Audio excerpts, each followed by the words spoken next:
Good day, Chief here for Chief Tells Tales. Today I'm going to talk about mess hall duty. I did it very little throughout my career. My first duty assignment in Berlin, I did it once, and I made a mistake. They hand you a box of money and a chart. Cat's making noise. Birds outside the window. So they hand you this money box with cash in it. They don't even, well, at least the time I did it, I don't remember signing a piece of paper saying there was like $47.37. Nothing to that effect to account for the money. But I had a chart, and it had all kinds of fees for officers. Of course, were charged more than enlisted members who were not barracks rats, because all the barracks troops, they had their meal card, so you had to write down the meal card number so that way the mess hall could track how many meals were served via this thing, and then as people paid, they'd had to sign their name and next to the total. So I remember doing that, and so I had this officer, a major. He arrived with his dependents, but no wife. Could have been a single parent for all I know. He had like 3 or 4 or 5 kids. I don't remember exactly how many. Of course, the kids got charged different, but I had to ask him if he was assigned to Andrews Kaserne, which was the base. German words for barracks is Kaserne, so we lived on Kasernes, and we had the MPs, the band, and the MI battalion on this Kaserne, and we all ate at one mess hall. So I misadded because he was not assigned here, but he was just passing through. I don't know how someone passes through Berlin to eat a meal, but so I mischarged, I undercharged, and the mess hall sergeant came over right away and asked me how much I charged, and she said, "You didn't charge enough." She goes, "Don't worry, I'll take care of this. I'll go talk to him." So when the major came back up to pay, of course I apologized, and he said, "Don't worry about it, soldiers, you know, mistakes happen."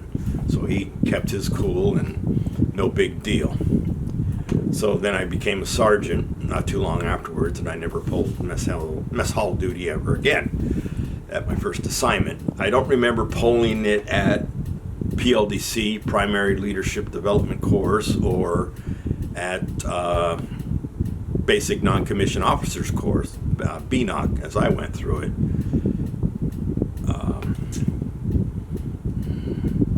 So next time I will pull mess hall duty per se is when I'm becoming a warrant officer. Now when you go to the warrant officer basic course, there are a multitude of extracurricular jobs to volunteer for, if not one will be assigned to you. And I forgot what mine was, but I held it with 3 other people, so it was nothing major that we really had to do. We just met like once a day and did whatever we had to do. Like I said, I don't remember what I volunteered for. Well, the first guy that I met at warrant school was John Boy. He went by John, but when we went to our first duty station, he became John Boy. So John Boy volunteered to take care of the MREs, the meals ready to eat, for the day that we went to the leadership course, where each of us was given a task and we had to direct our soldiers to perform said task. A lot of these were set up to be failures because you were given a time limit and certain amount of things, and you couldn't touch anything that was painted red. That was an automatic fail, and everything else. I had to make a bridge on 2 pieces of rope, and the ground was considered off limits, so I failed mine, mostly because after instructing I participated rather than observed, but that's the kind of leader I've always been. So just before going to leadership course, as I said, John Boy was in charge of procuring the MREs. So he became class leader, and he thrusted the paperwork at me like a couple days before we went out. And And I said, what's this? He says, oh, this is the paperwork on the MREs for the leadership course that we're going to in a couple days. And he says, I can't perform it right now as class leader. Understandable, no big deal. I said, what do I got to do? He says, just make sure that the TAC officers are going to get the MREs and get them delivered out to the course. That's all you got to do. So I coordinated with the TAC officer that was responsible for picking up the MREs, since our cars were over in a parking lot and we only saw them every Sunday to start them up so that they wouldn't, die on us. So we couldn't drive cars. So TAC officer says, yeah, it's all taken care of. I got my piece of paper. You got your piece of paper. Done. So we got out there, went through the leadership course. Time for lunch. Yay. So I had the responsibility of passing out MREs to each and every one of the soldiers. And they just grabbed what I handed them. There was no, let's look in the box and grab what I want. I said, you guys can trade later. Because a lot of people don't like certain MREs and they like to trade for this and that. And some people used to have all the MREs memorized in their head. They could tell you what's in meal 12 or meal 18 and whatever. So, whole class runs through. They pick up their MREs, me being the last person, the one handing them out, because, I eat last. Grab my MRE and lo and behold, we got one extra. And of course, pay attention to detail. So, tactical officer, he looks over, got an extra MRE. And before I could pipe in, John Boy goes, oh, that's because when I counted, we had one extra person in our unit. We have since lost one of our individuals. So the TAC officer looked at John Boy and acknowledged that, yeah, when John Boy did count, we had one extra person. We lost, I think, about 10 or 12 of us. I can't remember exactly. Plus we gained a few. And so rather than trying to discipline me and probably forcing me to write a paper on why I miscounted, and you can't use the excuse that I wasn't the one responsible, because, you were given this detail, you know where this is going. Why didn't you recount heads and make sure that the count was right? So he says, well, that's okay, I'll eat it. So he ate it, and that ended that thing. So, first duty assignment is Fort Lewis, Washington, and there had to pull the lovely CQ, the charge of quarters, as the officer, and you had to stay there with the other 3 members of that duty. But you're the only one authorized to go to sleep. Now, of course, the bed provided for us was in a small office directly opposite of the CQ area. So 2 loud phones ringing all night, especially after midnight. You're not sleeping very well, but oh well, you're the officer, you get the rest. That means you get to work the following day.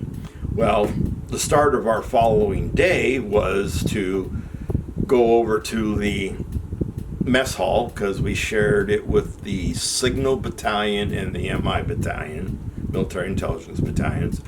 So we shared one mess hall. We were authorized, or ordered, I guess I should say. Part of our duty was to go over, purchase a meal, eat it, do a quick look around, make sure that everything was in order, that the floors were clean, that the tables were clean, and the mess hall people were in the proper uniform. If they needed to wear gloves, a lot of them wore gloves, some of them didn't, depends on the function. They could use, the tongs, and if someone was touching like bread and other stuff, made sure they had gloves, and then we had to write a report, which we had to submit to our battalion. So, and being a warrant officer, we pulled that duty as a warrant officer 1 and a CW2, because that's where I pinned on my 2 and still had to perform CQ duty. because I was still, as a CW2, you're still considered like a first lieutenant and captain. That's your equivalent rank. So, but lieutenants would pull that duty, and captains that weren't in command, so the staff captains would pull that duty too. So it wasn't like it was just us warrant officers pulling this duty every day of the week. And that's about it for my mess hall duties, except for, like I said in my videos, I pulled KP twice at basic training. And like I said, got these green round tubs or containers that had lids to them, and made the mistake of saying, "What's this?"